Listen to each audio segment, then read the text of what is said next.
Magandang umaga po sa inyong lahat mga kapatid. Kapasalamat tayo sa Panginoon dahil sa muli tayo ay magkakasama-sama sa pagbubulay-bulay sa kanyang banal na salita. Ang pagbabatayan po ng ating pagbubulay-bulay masusumpungan sa Psalms chapter 34 verse 4. Ang sabi po diyan, I sought the Lord and He heard me and delivered me from all my fears. Tayo po ay manalangin. O Ama naming Diyos na makapangyarihan, na aming Ama, kami po ay lumalapit sa inyo. Sana po pagpalaan niyo po ang pag-aaral ng iyong banal na salita. Ikaw po magbukas na aming mga kaisipan, maglagay ng kaalaman, Panginoon, at nawahi po inyo po ang aming mga puso sa umagang ito, Ama, na sana makitaan mo ng kapakumbabaan at ang maitaas ang iyong kadakilaan, ang iyong kalooban, Panginoong Diyos. Nawa magamit mo ako sa umagang ito sa magpapahayag po ng iyong banal na salita. Ang mga ito, Ama, aking dalangin at pasalamat po sa inyo sa pangalan po ng Panginoong Hesus. Amen. Dumating na po ba sa buhay natin yung nakakaranas po tayo ng kalamigan?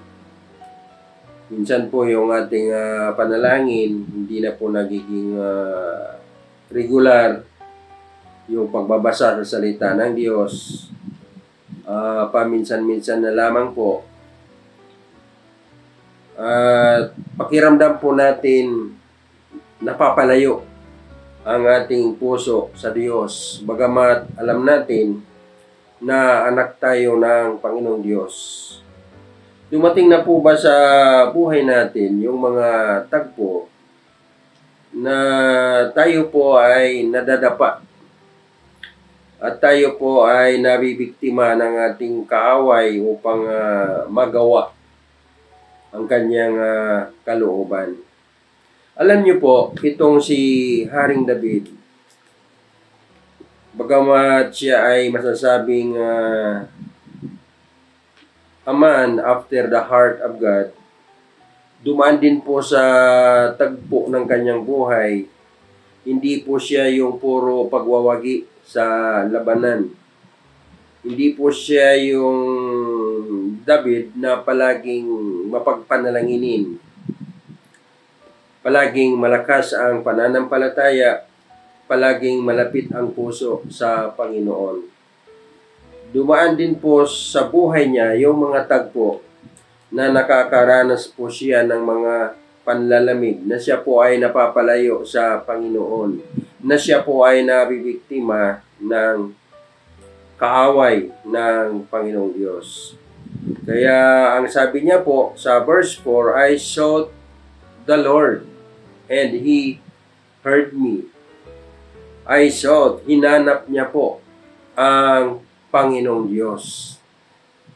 Kaya pag dumaran po sa tagpo sa buhay natin, ang mga ganon, wala po tayong ibang pinakamagandang gawin, kundi ang hanapin po natin ang ating Panginoong Diyos. Ngayon, pag-aaralan po natin sa umagang ito, how David sought the Lord. Paano po ba hinanap ni Haring David ang Panginoong Diyos? Number 1 po, he sought God by a established relationship with God. Hinanap niya ang Panginoon dahil alam niya po mayroon na siyang establisyadong relasyon sa Panginoong Diyos. Ang bayang Israel ay bayan ng Diyos. At ang mga nakapaloob sa bayan ng Diyos ay mga anak po ng Diyos. At isa na po si Haring David. Dumarating sa tagpo o ang tagpo sa buhay natin yung mga kalamigan, panghihina. Pero hindi po nawawala sa atin na tayo nga ay mga anak ng Diyos. Sa ating kapanahunan, tayong mga sumampalataya na sa Panginoong Hesus, nagsisinang totoo, at pinilala ang ginawa niya doon sa cross sa Kalbaryo, tayo po ay mga anak na ng Diyos. Gaano ka man po nakakaranas ng kalamigan na papalayo sa Panginoong Diyos, alalahanin mo po na ikaw ay anak ng Diyos. Meron ka pong karapatan, meron kang right na lumapit sa Diyos at kausapin ang Panginoong Diyos. Meron pa rin tayong kalakasan ng loob na lumapit sa Diyos dahil alam po natin na ama natin siya at tayo ay anak niya. Pasasaan po ba dahil ama natin siya, anak niya tayo, na tayo po ay muling pakikinggan ng ating Panginoong Diyos. Kaya iyan po ang unang mapapansin natin, He sought God by a established relationship with Him. Ngayon, kung wala pa po ang presensya ng Panginoong Hesus sa puso mo, pinakamaganda pong gawin ay ang pagkakaroon ng personal na relasyon sa Diyos sa pamamagitan ng Panginoong Hesus. Dahil ang taong malayo sa Diyos, kailanman di niya maiisipang lumapit sa Diyos, o taong walang relasyon sa Diyos, kailanman di niya nanasain na lumapit sa Diyos sapagkat wala naman talaga siyang totoong relasyon sa Panginoong Diyos. Pangalawa po, He sought God by establishing a right fellowship with God. Hinanap niya po ang Panginoong Diyos upang sa muling pagsasaayos ng kanyang puso. Kaya hindi po biro-biro yung mga pangyayari sa buhay ni Haring David. Kaya ibig sabihin, isang makatotohanang paglapit sa Panginoong Diyos ang dapat maganap. He sought God under that by prayers. Nanalangin talaga po siya ng todo sa Panginoong Diyos. He sought God with crying in tears, mga pag-iyak at mayroong pagluha. Then he sought God with repentance, na mayroong pagsisisi sa kanyang puso.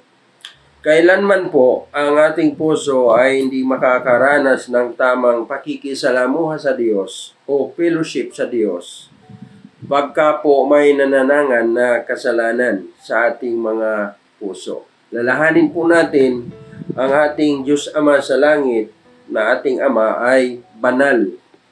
At unang-una po sa lahat, titingnan natin na ang kabanalan ng Panginoon, hindi tayo magkakaroon ng kaayusan sa Panginoon kung di po muna natin ikilalanin ang kabanalan ng Panginoon. Kaya ang sabi nga po ni Haring David sa isang talata, iatras lang po natin verse 3, "O magnify the Lord with me, and let us exalt His name together." Magnify, kilatising maigi ang Panginoon. At sa pagkilatis niya po, nakita niya ang Panginoon pala ay talagang napakabanal ng ating Panginoong Diyos. Kaya pag tayo lalapit sa Panginoon, bago hihingi ng anumang mga bagay, kilanlin po muna natin na ang Panginoong Diyos ay banal. Magkaroon po muna tayo ng established fellowship with the Lord. Without fellowship, wala po tayong maaasahan sa Panginoon sa ating mga hinihiling. Kaya napakahalaga po ng pagkakaroon ng daily hearts evaluation. Sinusuri po natin ang ating mga puso na sana po walang makakahadlang sa paglapit, walang makakadlang maging sa paglilingkod sa Panginoong Diyos. Pangatlo po, mga kapatid, na ginawa ni Haring David, he sought God by establishing a resolution to serve God. Alam niya kung bakit siya tinawag ng Diyos upang pangunahan ang bansang Israel. Alam naman natin kung bakit tayo tinawag ng Diyos upang siya ay mapaglingkuran. Kung dumaan man po ang tagpo sa buhay natin na tayo ay nanghina, napalayo, nadapa, magkaroon po tayo ng resolusyon sa harapan ng Panginoong Diyos.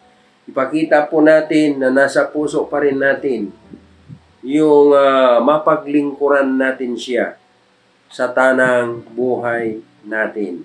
At pagka nakikita ng Panginoong Diyos yung desire natin na nais muli natin na mapaglingkuran ang Panginoon, gusto nating makaahon sa kalamigan, sa pagkakalayo, pasasaan ba tayo ay i-revive po tayo ng ating Panginoong Diyos. Aayusin ang ating mga buhay, patatawarin sa ating mga pagkukulang, at aayusin ang ating mga buhay upang muli tayo ay maging kagamit-gamit sa ating Panginoong Diyos. Kaya purihin po ang Panginoong Diyos sa ating napagbulay-bulayan sa umagang ito, na sana mga kapatid, lagi nating hahanapin na makatotohanan ang ating Panginoong Diyos. Andyan lamang po siya upang tayo ay tulungan. Andyan siya para tayo revive, alisin ang mga kaadlangan sa ating mga puso. Andyan lamang po siya, nagbibigay na muli ng panibagong chance upang mapaglingkuran po natin ang ating Panginoong Diyos. Tayo po ay manalangin. Ama naming Diyos, maraming pong salamat sa umagang ito, Ama. Salamat po sa iyong banal na salita na nagpapaalala sa amin, Panginoon. Kaya tulungan niyo po kami, Panginoong Diyos.